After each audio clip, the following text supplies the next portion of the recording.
Assalamualaikum warahmatullahi wabarakatuh. Tacha Wang Seng Hao. Waalaikum. Alhamdulillahirabbil alamin. Wassalatu wassalamu ala asyrafil anbiya'i wal mursalin wa ala alihi wa sahbihi ajma'in.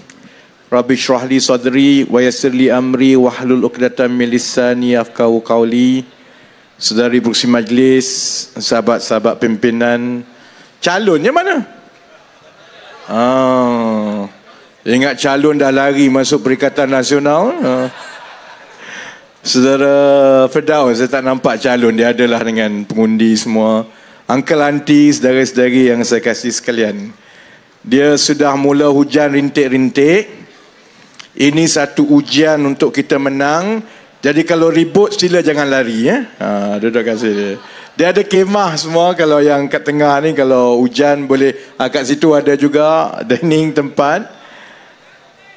Ya, kemah saya. Okey. Saya sangat gembira kembali ke gurun. Kalau saudara-saudari ingat, kerusi gurun ini tidak pernah dimenangi oleh Pakatan Harapan daripada awal lagi. Kali pertama kita menang di kerusi gurun ialah tahun 2018. Dulu walau macam mana orang kata angin perubahan pun susah untuk menang gurun, tapi kita berjaya buktikan dalam pilihan raya yang lepas, orang Melayu, orang Cina, orang India, bila kita bersatu hati, kerusi yang tidak pernah jatuh ke tangan Pakatan Harapan ini pun telah pun kita menang dalam 2018 tahun itu. Sebab itu saya gembira ini kepada yang menonton di luar. Mungkin ramai yang tak pernah sampai kat gurun. Saya nak beritahu uncle auntie yang datang malam ini kan. Orang datang ceramah dalam 500,000 orang lebih satu malam. Tapi yang menonton dekat luar, dekat 15,000 orang satu malam. Dia boleh jadi 20,000 orang satu malam. Sebab itu kalau saya bercakap, saya selalu tengok dekat skrin.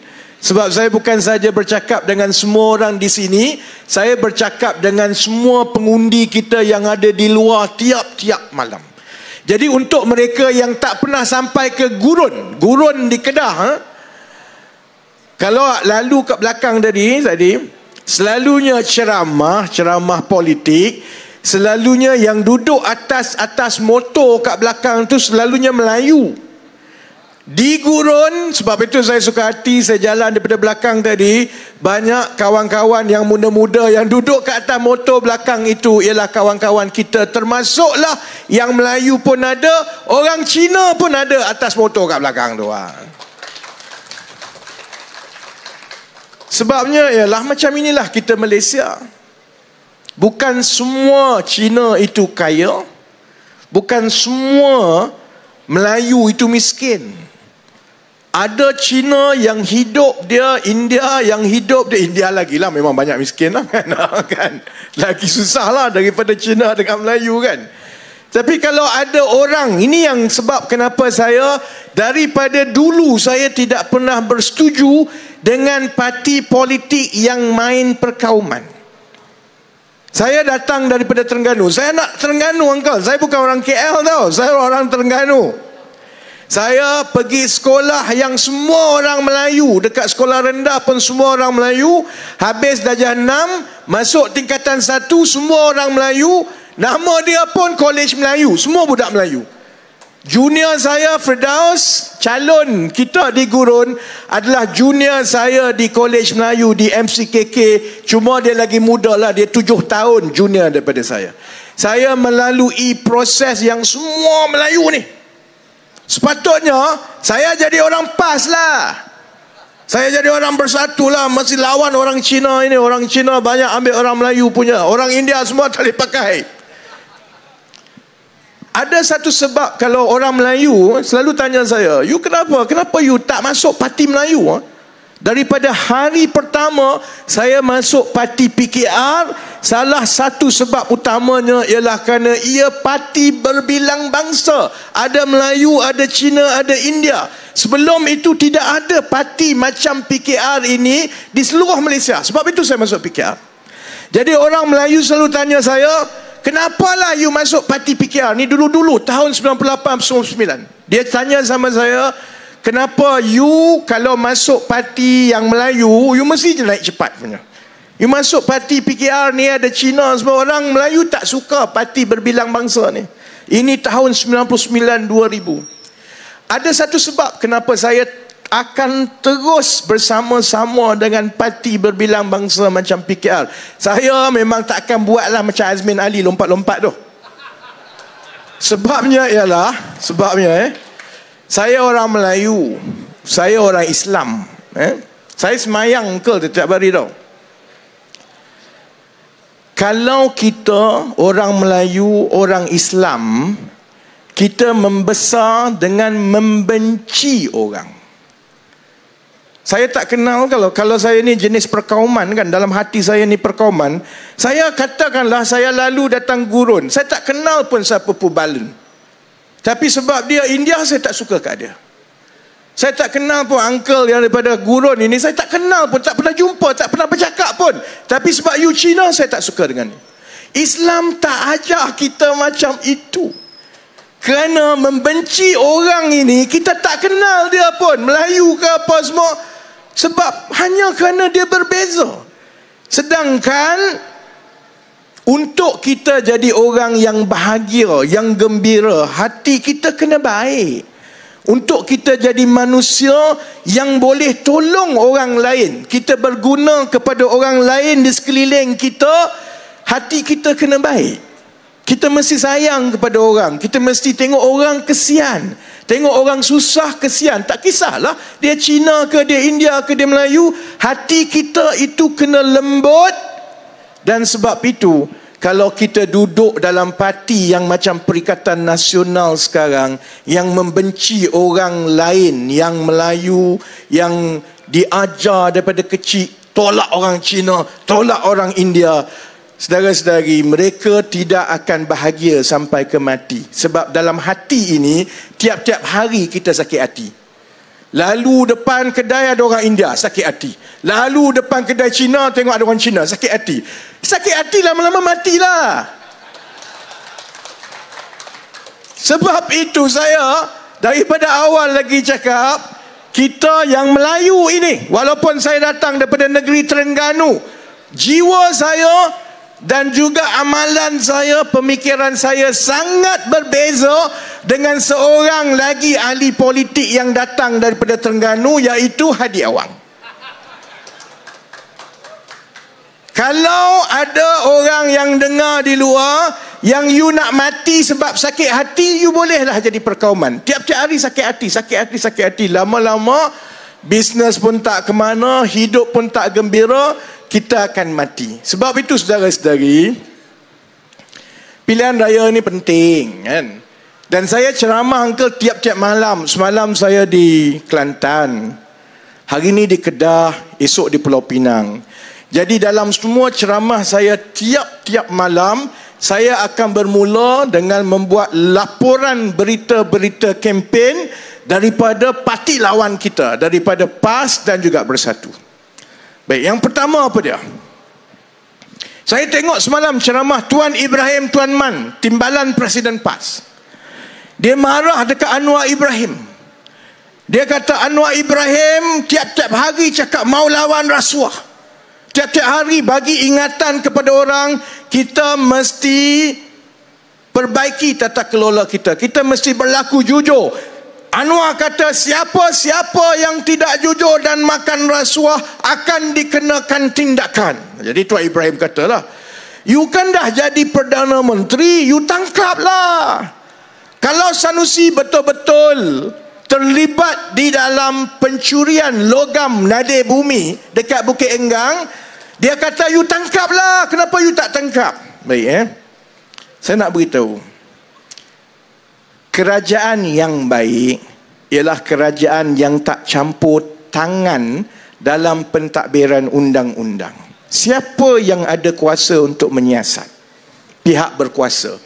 Pihak berkuasa mana? Polis. Kalau kat Malaysia ni polis, SPRM, Bank Negara, Security Commission. Ada 4 badan yang diberi kuasa untuk menyiasat.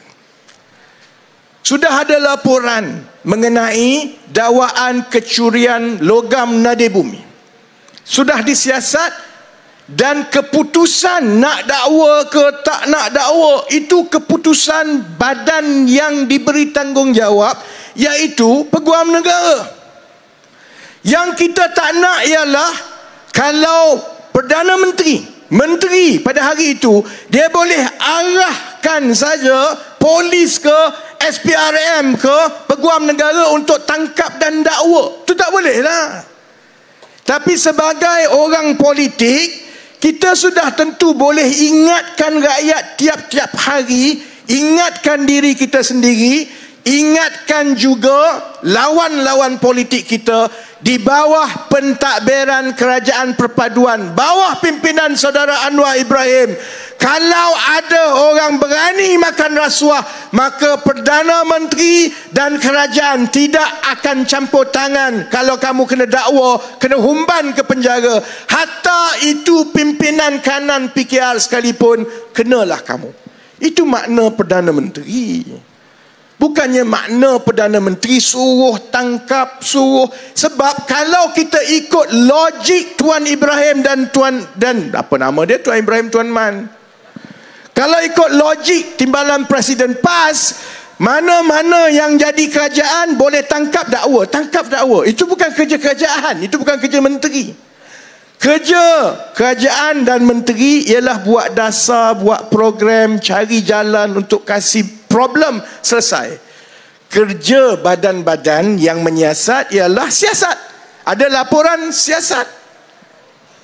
Kalau ada bukti yang cukup, dakwa. Siapa yang kena dakwa, you pergi ke mahkamah, you bela dirilah. Macam saya dulu kena dakwa 14 kali dalam mahkamah. 14 kali tahu. Saya dulu kena keluar masuk mahkamah. Sanusi sekarang, polis baru telefon, uncle, itu pun sudah takut. Saya dulu masuk lokap, keluar kena gari, jalan tak ada selipar semua, puluh-puluh kali. Sampai sekarang saya masih lagi dekat sini sehari-hari, tak takut punya. Sebab kalau kita tak salah, kalau kita kena dakwa pun, kita masuk mahkamah, kita mesti menang punya. Jadi kita beralih pula kepada cerita nombor 2. Cerita nombor 2 ialah cerita Sanusi lah. Cerita Sanusi. Kita sebenarnya masuk pilihan raya ini, saya kena akui, lawan kita Perikatan Nasional ada kelebihan besar sebab mereka ada Sanusi. Angka gelak engkau. Kita memang berlawan. Sanusi ini adalah senjata besar kepada Perikatan Nasional. Sebab apa? Sebab Sanusi ini badut. Kita tak ada badut, saudara-saudari. Kita tak ada badut sekarang ni. Dalam keadaan yang Perikatan Nasional dan PAS rasa mau masuk pilihan raya, siapa yang paling boleh buat lawak paling bodoh boleh menang undi. Sebab itu Sanusi berkempen, tiap-tiap hari dia buat lawak bodoh. Mula-mula dia buka baju, tunjuk perut besar dia. Saya perut besar jugalah, tapi saya tak adalah mau buka baju tunjuk ke orang. Lepas tu bila ramai orang dia penyokong PAS ni, kalau pimpinan dia buka tunjuk perut besar pun dia suka. Dia kata bagus, hebat. Jadi penyokong dia tepuk. Daripada dia buka baju, tiba-tiba dia rasa aku handsome lah. Lepas itu dia mula sebut, tengok saya handsome, gigi Rafizi buruk. Kempen tiba-tiba jadi pasal dia handsome, orang lain buruk. Dia pergi kat Selangor, dia rasa dia lagi handsome, dia cakap Menteri Besar Selangor pendek. Apa kena mengenanya? Pendek tak pendek, tak ada kena mengena. Lepas itu dia rasa dia makin hebat sebab dia ramai budak-budak yang bawah ni yang suka tepuk. Sanusi buat apa pun dia tepuk. Saya tengok dekat TikTok, budak-budak Sanusi ni di Kedah, dia cakap Sanusi dan orang Kedah ini, uncle, orang kawan-kawan dekat Gurun ini semua bernasib baik dan bertuah lah. Sebab saudara-saudari, uncle, auntie semua, ada seorang menteri besar yang serba boleh. Oh, saya ingat, oh bagus, serba boleh ni maksud apa ni? Manalah tahu dia pandai bisnes ke, dia cerdik, ada 3-4 PhD ke. Dia pun tunjuk video. Tengok Sanusi serba boleh. Mula-mula dia boleh buka, tunjuk perut dia main bola. Lepas tu dia boleh main sepak takraw. Saudara-saudari, uncle, untuk mentadbir negeri bukan sama macam main bola. Kalau you pandai main bola, you pergi main bola lah. Tak payah nak jadi adun. Sebab itu kepada saudara Badrul yang jadi calon dekat sini, saya kesian dekat dia. Sebab dia sama mengambil, contohnya uncle jual, apa contohnya, uncle bisnes, contoh apa dia? Uncle jual lah, bisnes jual kuih tiaw goreng. Tiba-tiba ada orang datang nak kasih kuih tiaw goreng, kononnya lagi laku. Dia ambil orang itu kaki pukul. Dia memanglah, dia boleh pukul orang, boleh paksa orang beli, tapi kalau suruh dia buat kuih tiaw goreng, orang tak boleh makan kuih tiaw goreng itu. Dia samalah. Kita ada pertandingan untuk pilih wakil rakyat. Wakil rakyat ini perlu kemahiran yang berbeza-beza. Kena pandai bercakap, bukan baca teks macam itu. Kena ada manifesto dan kena boleh bincang sebenarnya. Tengok semua kawasan, apa nak kena buat dekat sana, nak baiki apa, untuk bantu orang dekat sana, apa rancangan dia. Bukannya datang tawar diri untuk jadi calon, tapi bila orang tanya, you nak buat apa untuk rakyat gurun, dia kata itu surprise lah. Surprise. Saya nak tanya uncle, orang Cina, you ada anak seorang saja, anak perempuan. Ada seorang datang cakap, saya mau kahwin sama you punya anak. You mesti tanya dia, you kerja dekat mana? You belajar dulu buat apa? You bisnes apa? Bayangkan kalau you anak seorang perempuan, ada orang datang mau kahwin sama you punya anak, kita tanya dia kerja apa, dia jawab, kahwin dululah, tengok dulu macam mana. Yang itu calon yang nak lawan dekat gurun ni tahu. Wartawan tanya sama dia, you nak jadi wakil rakyat dekat sini, you nak buat apa? Dia cakap surprise. Sebab itu saya tengok dalam tempoh 2 minggu kita berkempen ni, tiap-tiap malam, sebenarnya memang betul sokongan di kalangan pengundi Melayu di ke-6 buah negeri, termasuklah di Kelantan, termasuklah di Kedah, sudah mula beralih kepada kerajaan perpaduan, saudara-saudari. Yang itu saya boleh cakap dengan yakin. Yang kita perlukan ialah dalam tempoh seminggu daripada sekarang, kita kena pastikan bahawa peralihan undi daripada pengundi Melayu kepada kerajaan perpaduan itu besar, supaya kita boleh menang. Tak cukup 3, 4, 5 kursi, kita menang sehingga kita boleh membentuk kerajaan di negeri Kedah. Dan kerusi gurun adalah kerusi yang wajib kita menang kalau kita nak membentuk kerajaan. Saya tak habis lagi cerita pasal Sanusi tau. Sanusi sekarang demam kot, demam. Tadi bising. Saya pun tengok, saya bimbang juga. Sebab ada berita semua orang-orang PAS, Perikatan Nasional kata Sanusi telah ditahan sekali lagi oleh polis. Saya kata, Allah, takkan kena tahan sekali lagi kot. Nanti orang akan gunakan seolah-olah kerajaan perpaduan ini guna polis untuk tekan dia. Kemudian saya tengok tadi, macam dia tak kena tahan, tapi dia tidak dapat hadir untuk beberapa majlis kempen Perikatan Nasional. Tak ada sebab diberikan. Dia hanya tak dapat hadir. Saya rasa dia demam. Dia demam sebab masalah dia ni makin bertimpa-timpa ni. Sebab itu malam ini kita main game teka-teki. Saya tanya, kita semua jawab. Sebab setakat ini, dalam tempoh 1-2 minggu berkempen ini, kita semua pengundi kami di sebelah kerajaan perpaduan ini, kita semua kena berteka-teki apa jawapan Sanusi seterusnya untuk hari esok. Ini semua pasal REE ni, pasal Nadir Bumi. Uncle tahu tak, negeri Kedah ni negeri kaya. Kaya, sangat kaya. Rakyat saja miskin, negeri kaya. Dia kaya sekarang sebab negeri Kedah ada deposit nadi bumi, REE, antara yang paling besar dekat negara ini. REE ni saya tahu, kita tak pernah tengok nadi bumi ni. Kita tengok emas, kita tengok perak, kita tengok tembaga tak. Nadi bumi ni kita tak pernah tengok lagi dengan mata kita. Nadi bumi ini ialah logam yang sangat berharga yang digunakan di dalam peralatan-peralatan elektrik moden, terutamanya bateri. Jadi kalau bateri, telefon kita pun pakai bateri, kereta pun sekarang pakai bateri. Dan 10-15 tahun daripada sekarang, bila kita pasang solar di banyak tempat, bukan saja kereta, telefon pakai bateri, kita akan mula lihat bateri-bateri besar di seluruh negara yang digunakan untuk menyimpan tenaga solar yang kita jana daripada solar. Siang ada matahari, simpan dalam bateri. Malam bila tak ada matahari, kita ambil daripada bateri itu untuk pasang lampu semua. Jadi, sesiapa sahaja, negara mana yang ada nadi bumi yang besar, maka dia akan jadi kaya. Kerana seluruh dunia lepas ini bergantung kepada elektrik daripada bateri.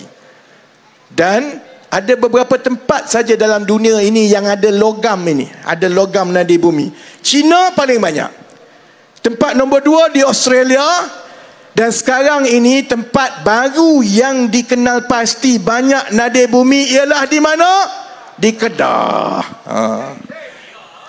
Kaya. Itu yang Sanusi kata, Kedah ini ada 43 trilion. 43 trilion. Uncle tahu berapa saiz dan kekayaan ekonomi negara kita sekarang? 1.7 trilion. Maknanya kalau Kedah ni ada 43 trilion nadi bumi, maksudnya Kedah ni 40 kali ganda lebih kaya daripada seluruh Malaysia. Sebab itu Sanusi yakin lepas ini semua dia nak ambil alih. Penang pun dia nak masuk Kedah, Kuala Lumpur pun dia nak masuk Kedah, sebab dia yakin Kedah kaya. Memang Kedah kaya, tapi kaya kalau diuruskan dengan baik. Sebab itu Sanusi sekarang ni saya ingat dia demam. Sebab masalah yang didakwa berlaku pencurian logam nadi bumi itu daripada satu hari ke satu hari, Saifuddin Nasution telah tunjuk bukti baru tiap-tiap hari. Itu yang menyebabkan semua kita kena berteka-teki. Bila Sanusi kantoi, dia nak pusing kok mana, kona kok mana lagi ni. Saya bagi contoh tak. Mula-mula bila Saifuddin tanya, Sanusi, kamu kena jawab, betulkah ada pencurian logam nadi bumi di Bukit Enggang dekat Sek? Oh, tak ada. Lepas tu dia maki hamun, Saifuddin tak gunalah, itulah, inilah, itulah kan. Lepas tu Saifuddin kan tunjukkan satu surat. Surat itu ialah surat yang dia sendiri tanda tangan, minta Kementerian Dalam Negeri, masa itu menterinya Hamzah Zainuddin, bagi lesen visa untuk bawa masuk pekerja-pekerja daripada China. Ini bukan Cina gurun, bukan Cina kulim. Kalau dia bagi kat Cina gurun kulim pun saya tak adalah marah sangat. Dia bagi ke Cina kat Tanah Besar tu, bawa masuk untuk bagi projek nadi bumi. Lepas tu bila bagi surat tu, dia tak mengaku lagi. Ni tak ada kena-mengena. Saya tak tahu.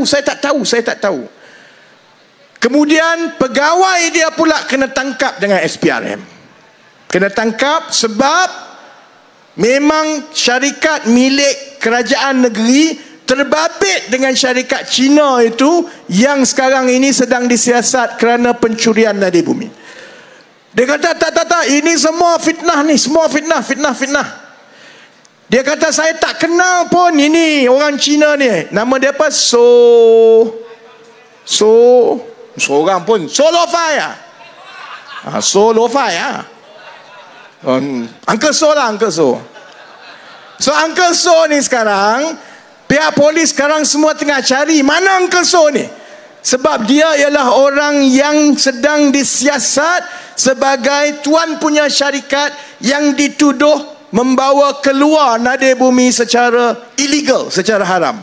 Sanusi kata apa? Saya tak kenal lah ini Uncle So, tak pernah dengar, tak tahu. Hari seterusnya Saifuddin tunjuk gambar, ini gambar you dengan Uncle So ni, ini Sanusi, ni Uncle So. Ni macam mana? You kata you tak kenal sama dia. Sanusi jawab, itu gambar saja, saya ambil gambar tapi saya tak kenal dia. Lepas itu Saifuddin tunjuk lagi dokumen gambar-gambar Sanusi sendiri pergi melawat tapak. Ada 6 gambar Sanusi sendiri pergi melawat tapak. Lubang-lubang korek itu semua dia dah tengok, saudara-saudari. Sekarang Sanusi kata, ya Allah, Uncle So itu sudah datang jumpa saya. Dia ini bawa kitab pasal logam nadir bumi. Daripada tengok dalam masa seminggu, daripada dia tak tahu apa-apa pasal REE, kepada dia tak kenal Uncle So, kepada dia ambil gambar saja tapi tak kenal, sekarang dia dah kenal dan dia boleh beritahu orang Uncle So ini ialah pakar dalam logam nadir bumi. Sebab itu saya rasa dia sekarang demam. Sebab dia tak tahu seminggu lagi kempen ini apa lagi yang nak dikeluarkan. Sebab saya yakin kalaupun dia tak tahu sebenarnya berlaku perlombongan haram nadir bumi dekat Bukit Enggang, dekat Sek, dia sebenarnya tahu bahawa Uncle So itu datang kat Malaysia untuk REE. Dia sebenarnya perlu bertanggungjawab kerana syarikat-syarikat yang terbabit itu termasuklah yang berkait dengan kerajaan negeri juga. Jadi tak apa, bagi kat dia. Saya nak jawab satu lagi perkembangan terkini. Perkembangan terkini kempen-kempen PAS dan Perikatan Nasional. Sekarang ini dia cukup marah kepada Anwar Ibrahim sebab Anwar Ibrahim umumkan ada pelaburan baru daripada syarikat Jerman bernilai 25 bilion dekat Kulim. Orang PAS marahlah sebab dia kata, ini semua kerja Sanusi. Kenapa Anwar mau claim cakap dia punya kerja? Saya beritahu itu bukan kerja Sanusi. Itu kerja Anwar Ibrahim dan Kerajaan Persekutuan. Seluruh projek Kulim High Tech Park itu ialah projek Kerajaan Persekutuan. Malah kalau uncle tengok billboard besar-besar dekat-dekat Kedah ni, dekat Gurun pun mesti ada ni, Sanusi tunjuk gigi dia, cakap pencapaian projek-projek besar. Kalau tengok setiap satu projek tu, semua projek Kerajaan Persekutuan, bukan projek negeri Kedah pun. Tapi dia mengaku dia punya. Betul, dia beritahu kat budak-budak, selain perut saya besar, selain saya boleh main bola, saya juga boleh bawa pelabur-pelabur asing masuk kat Malaysia, kat Kedah. Sebab itu kena bagi saya jadi menteri besar sekali lagi. Sebab itu saya nak jawab malam ini. Orang PAS marah dekat Anwar, marah dekat saya sebab dia kata itu kerja Sanusi, itu kejayaan Sanusi. Sebab Sanusi lah pelabur-pelabur ini masuk. Ada yang beritahu, katalah Rafizi tak tahu bahawa kilang Infineon itu memang sudah ada dekat Kedah daripada dulu pun lagi. Saya nak cakap pasal ekonomi sikit, uncle. Ni orang yang bisnes mungkin tahu, mungkin faham kan. Memang betul Infineon tu syarikat chip semiconductor daripada Jerman. Memang dia dah buka dekat Malaysia ni lama dah. Dia dah 20 tahun lebih kat Malaysia. Kilang dia yang pertama di Melaka. Kemudian bila dia buka kilang baru, Kerajaan Persekutuan masa itu telah membangunkan Kulim High Tech Park. Jadi dia pun buka kilang kedua dia dekat Kulim High Tech Park.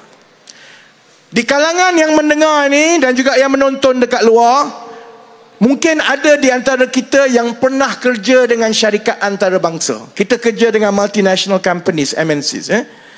Bila keputusan untuk buat pelaburan baru berpuluh bilion, keputusan itu sebenarnya siapa yang buat keputusan itu? Orang dekat Malaysia ke ataupun orang dekat ibu pejabat? Yang buat keputusan ialah orang-orang yang di ibu pejabat di Jerman sana. Jadi cara dia begini. Infineon ini ada operasi dia dekat Malaysia, ada operasi dekat Singapura, ada operasi di negara-negara lain. Dia syarikat antarabangsa. Jadi bila tahun ini dia kata saya ada 25 bilion tambahan, 5 bilion euro untuk buka kilang baru, maka semua operasi dia di seluruh dunia ini akan cuba meyakinkan ibu pejabat dia untuk buka dekat negeri dia. Mereka pun bersaing. Saya pernah terlibat contohnya dalam satu usaha yang satu syarikat gergasi Malaysia ini masa saya bukan dalam politik. Masa ni saya ada company sendiri, saya ada membantu, ada benda yang saya boleh bantu, yang syarikat itu nak yakinkan ibu pejabat dia di China supaya buka satu pelaburan baru, bukan di China, buka di Malaysia. Jadi mereka pun kena yakinkan ibu pejabat dia juga. Samalah macam pelaburan baru Infineon 25 bilion ini. Memang dia pun nak yakinkan juga ibu pejabat dia dekat Jerman mesti buka dekat Malaysia, jangan buka dekat India, jangan buka dekat Singapura. Baik bayangkan kalau uncle jadi CEO Infineon, bayang je lah, bayang kalau uncle jadi CEO Infineon dekat Jerman. Kenapa uncle nak pilih satu negara A bukan negara B? Kenapa mesti pergi negara B bukan negara A? Apa sebenarnya ciri-ciri yang dipilih untuk menentukan dekat mana nak melabur 25 bilion? Uncle rasa apa dia? Ada orang tahu siapa yang bercita-cita nak jadi CEO kat sini? Ada. Orang gurun tak mau jadi CEO ke? Ada orang kata insentif, berapa banyak kerajaan bagi wang? Tak betul. Ada orang juga kata berapa banyak potongan cukai yang kerajaan bagi? Pun tak betul. Satu ciri utama sekarang pelabur-pelabur antarabangsa, terutamanya syarikat semikonduktor macam Infineon yang menggunakan tenaga elektrik yang banyak, sebab dia buat wafer semikonduktor semua ni, dia pakai elektrik yang banyak. Satu ciri yang utama ialah dia melihat sama ada negara itu mempunyai kapasiti penjanaan dan pembekalan elektrik solar yang tinggi ke tidak. Sebab negara-negara ini, syarikat-syarikat ini, pelabur mereka, pemilik mereka, pemegang saham, semua di negara barat Eropah. Mereka meletakkan syarat yang tinggi bahawa mana-mana operasi syarikat mereka mestilah patuh kepada peraturan menyelamatkan iklim, sebab sekarang ini dunia tengah panas. Jadi mereka tak nak syarikat mereka itu turut bertanggungjawab kepada pemanasan suhu global. Sebab itu kita duk dengar kalau baca ni orang kulim, orang gurun kaya-kaya, kalau tengok annual report daripada syarikat besar-besar, semua akan melaporkan tentang ESG, tentang climate change, tentang green compliance. Maksudnya begini, pelabur-pelabur uncle, dia nak cari syarikat yang mempunyai bekalan elektrik yang boleh baru, renewable energy ataupun solar yang tinggi. Kalau dia melabur dalam syarikat yang tak banyak solar, dia tak banyak guna elektrik solar, saham syarikat tu jatuh, orang tak nak beli. Orang hanya nak beli syarikat-syarikat yang dia banyak guna tenaga solar. Macam mana ini berkaitan dengan Infineon? Sebab itu 2 minggu lepas, bila Datuk Seri Anwar Ibrahim lancarkan ekonomi madani, macam mana kita nak plan ekonomi kita, kalau uncle auntie saudara-saudari ingat, petang itu saya lancarkan pelan peralihan tenaga negara. Sebab kalau Perikatan Nasional tanya kita berkali-kali, macam mana nak tarik pelaburan asing, cara dia ialah kita kena meningkatkan kapasiti penjanaan tenaga boleh baru, solar di negara kita. Lagi banyak solar, lagi banyak syarikat pelabur besar-besar nak masuk ke Malaysia, kerana mereka memang sedang mencari negara-negara yang boleh membekalkan tenaga solar, kerana itu kehendak pemegang-pemegang saham mereka. Yang itulah sebenarnya yang melibatkan Infineon. Sebab itu bila kita rancang ekonomi, Kita macam doktor. Ada doktor tak kat sini? Doktor. Ada orang datang sakit tak? Mula-mula kita tanya, you sakit apa? Kemudian kita cek sama dia. Lepas kita cek, kita dah dapat test semua, barulah kita bagi dia ubat. Ekonomi macam itu juga. Bila kita ambil alih 7 bulan dulu, kita habiskan 2-3 bulan pertama untuk kita semak sebenarnya apa yang sakitnya dengan ekonomi Malaysia.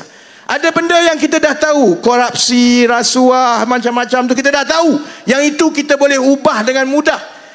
Tapi kalaupun kita tidak ada rasuah, kalaupun negara kita ni politik stabil, kita masih lagi ada beberapa cabaran yang besar. Dan cabaran yang paling besar ialah menyediakan sistem dan industri tenaga elektrik yang patuh kepada keperluan hijau. Kerana hanya apabila kita ada ini, kita akan berjaya meyakinkan kilang-kilang syarikat-syarikat besar ini untuk mengalihkan kilang dia yang sekarang ini tak pakai tenaga solar kepada negara Malaysia. Kerana bila itu berlaku, kilang-kilang itu akan mendapat sambutan yang lebih baik di kalangan pembeli-pembeli saham mereka. Sebab itu ada orang duk tanya saya, bila saya cerita pasal solar, saya cerita pasal selepas ini kita akan benarkan orang ramai menyewakan bumbung mereka kepada syarikat-syarikat untuk menjana solar. Ada orang beritahu saya, kamu ni menteri apa? Kamu menteri ekonomi ke menteri alam sekitar? Itu sebab orang yang tanya tu walaun tu bodoh. Dia tak tahu sebenarnya perkara penting untuk ekonomi negara kita ialah memastikan ada daya tarikan baru yang sebagai magnet boleh tarik pelaburan-pelaburan ini. Sebab itu Datuk Seri Anwar Ibrahim kata, bila Infineon mengumumkan pelaburan baru 25 bilion, itu selaras dengan ekonomi madani, ialah kerana ia turut dipengaruhi oleh rancangan kita untuk menjadikan Malaysia sebagai bateri solar paling besar di rantau ini, saudara-saudari. Kalau tak ada rancangan itu, dia tak datanglah. Bukan sebab Sanusi tunjuk sengih, tunjuk perut, tiba-tiba pelabur datang. Jadi sebab itu saudara-saudari, saya tahu kita pun tak nak tarik sampai pukul 12. Satu, sebab saya takut saya terlajak, nanti calon akan ada masalah dengan SPR. Kedua, kita semua nak balik. Saya pun nak kena pergi Penang esok mula pagi. Saya nak rumuskan begini. Malaysia berada pada landasan yang betul. Dia bukan boleh berlaku serta-merta. Kalau kita sakit lama, kita pergi jumpa doktor. Doktor yang baik sekalipun, lepas dia dah semak, ambil X-ray, buat MRI, ambil cek darah semua, dia tunggu keputusan daripada makmal darah. Lepas dia pasti ini sebab dia bagi ubat. Ubat itu bukannya serta-merta akan jadi, tapi dia pulih sedikit demi sedikit. Kita boleh rasa yang kita makin baik. Kalau dulu tak boleh bangun, sekarang boleh bangun. Kalau dulu makan tak boleh, dah boleh mula makan. Ekonomi dan negara pun macam itulah. Selepas 7 bulan, kita berada di landasan yang baik. Ekonomi kita makin pulih. Harga barang makin stabil. Ingat tak dulu, 2 bulan lepas, geng-geng Perikatan Nasional ni semua buat cerita, 2 bulan, bulan Ogos dia kata, bulan Ogos harga barang akan naik 20%. Sekarang bulan berapa? Dah bulan Ogos dah. Harga barang ada naik 20%. Harga ayam turun adalah. Harga minyak masak kekal. Harga barang kekal macam biasa. Lebih murah daripada zaman mereka memerintah pun. Jadi kita berada dalam keadaan yang semakin baik, landasan betul. Esok 7, bukan esok, lusa 7 hari bulan Ogos, saya sendiri akan bentangkan satu kertas dasar yang bagi saya cukup penting untuk anak-anak dan adik-adik kita. Iaitu kertas dasar mengenai macam mana kita nak menaikkan gaji pekerja-pekerja di seluruh Malaysia. Sebab kita tak boleh biarkan dah gaji macam sekarang ini. Sebelum ini kerajaan tak nak campur tangan soal gaji. Gaji itu pandai-pandai you lah. Jadi kalau yang ada bisnes kecil macam dekat Gurun, kita nak bayar gaji pekerja kita tinggi pun kita tak mampu. Kalau kita nak bayar pun kita tak mampu. Jadi kalau kerajaan bergaduh, suruh syarikat bayar gaji tinggi pun tak jadi. Jadi macam mana kita nak bagi gaji mula naik setiap tahun ini secara berkala? Kerajaan kena bagi duit lah. Tu ya. Kerajaan kena ambil sejumlah wang daripada cukai yang kita kutip daripada rakyat ini. Kita kena peruntukkan untuk kita bekerjasama dengan majikan-majikan untuk menaikkan gaji pekerja-pekerja. Hari Isnin ini, tugas saya ialah meyakinkan Datuk Seri Anwar Ibrahim bahawa kerajaan perlu memperuntukkan wang setiap tahun dan bekerjasama dengan majikan-majikan untuk menaikkan gaji pekerja-pekerja semua orang saudara-saudari. Uncle tepuk, nanti Uncle tolong hantar mesej kepada Anwar Ibrahim, tolong setuju. Nanti saya cadang dia tak setuju, payah. Jadi hari Isnin ini juga, buat pertama kali dalam sejarah negara kita, kerajaan akan campur tangan untuk menaikkan gaji pekerja-pekerja kita. Yang majikan pun akan dapat bantu pekerja lebih baik kerana boleh bayar gaji yang lebih tinggi, kerajaan bantu. Yang pekerja-pekerja pun akan mula dapat kenaikan gaji yang lebih munasabah daripada satu tahun ke satu tahun. Supaya 5-10 tahun daripada sekarang, gaji pekerja-pekerja kita ini naik berkadar langsung dengan sumbangan mereka kepada keuntungan ekonomi kita. Kita juga dah mula tengok pelaburan demi pelaburan, dan sebab itu pilihan raya negeri kali ini adalah cukup penting untuk kita buktikan bahawa kita tolak ke tepi politik perkauman, politik identiti yang kerjanya tak habis-habis untuk menjatuhkan kerajaan. Ini masa untuk kita bekerja. Ini masa untuk kita terima hakikat. Kalau kamu pembangkang, pembangkanglah.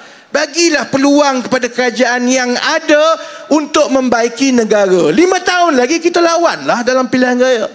Kerana akhirnya yang penting ialah kebajikan rakyat. Dan saya yakin seperti mana yang kita sudah mula nampak di Kelantan, kita insya-Allah akan mengekalkan Selangor, Negeri Sembilan dan Pulau Pinang. Tak ada masalah. InsyaAllah kita akan kekal di negeri-negeri tersebut. Yang jadi persoalan sekarang ini ialah Kedah. Kita nak tengok sama ada kemenangan yang lebih kepada calon-calon kerajaan perpaduan. Kalaupun kita tak boleh membentuk kerajaan, kita nak pastikan bahawa kita ada pembangkang yang kuat supaya negeri ini tidak diwakili secara berterusan oleh seorang badut seperti Sanusi. Jadi sebab itu akhir sekali saya nak minta tolong satu saja. Sahabat-sahabat yang Cina, sahabat-sahabat yang India, kali ini kena yakinkan semua kaum keluarga kita untuk keluar mengundi. Dalam pilihan raya umum yang lepas November, salah satu sebab kenapa PAS menang besar di Kedah ialah kerana jumlah pengundi bukan Melayu yang keluar itu rendah. Buat kali pertama selepas 2008, 2013, 2018, selalunya jumlah keluar mengundi oleh pengundi Cina dan India ialah atas 80%, 81%, 82%. Baru-baru ini 68%. Ada 15% pengundi Cina dan pengundi India yang tidak keluar. Jadi kalau kita nak pastikan kemenangan kerusi macam Gurun, macam Kulim, macam Sukamananti, semua kerusi-kerusi kita kena pastikan pengundi Cina dan India keluar beramai-ramai macam dalam pilihan raya sebelum ini. Boleh ke tidak? Ya. Yang kedua, saya nak minta yang Melayu, yang tua-tua, yang abang kakak Melayu. Dulu 10-15 tahun lepas, kita selalu cakap adik-adik yang muda tolong balik kampung, yakinkan mak ayah suruh berubah.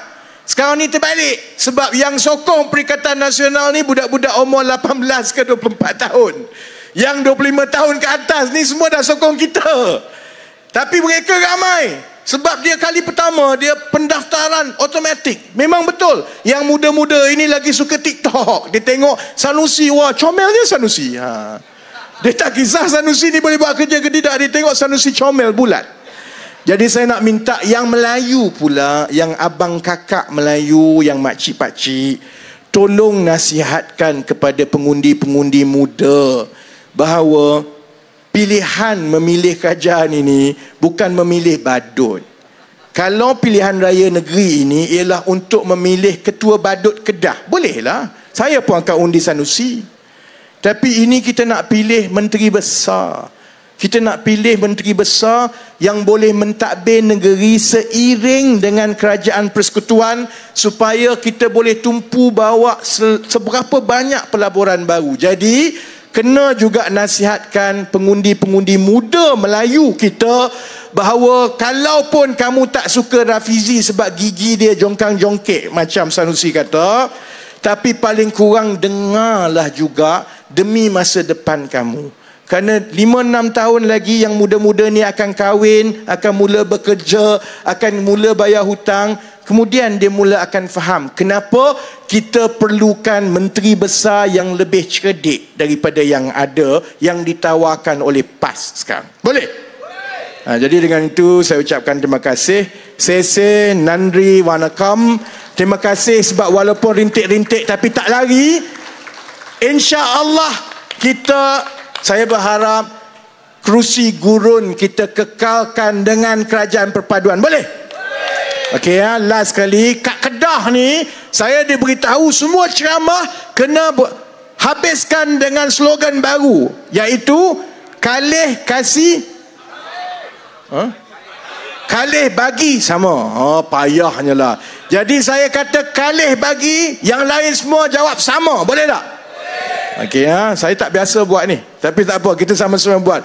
Kalih bagi sama. Kuatlah sikit lagi.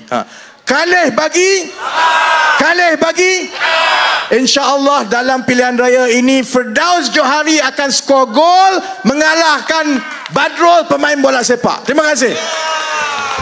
Sese Nandri Wanakam. Assalamualaikum warahmatullahi wabarakatuh.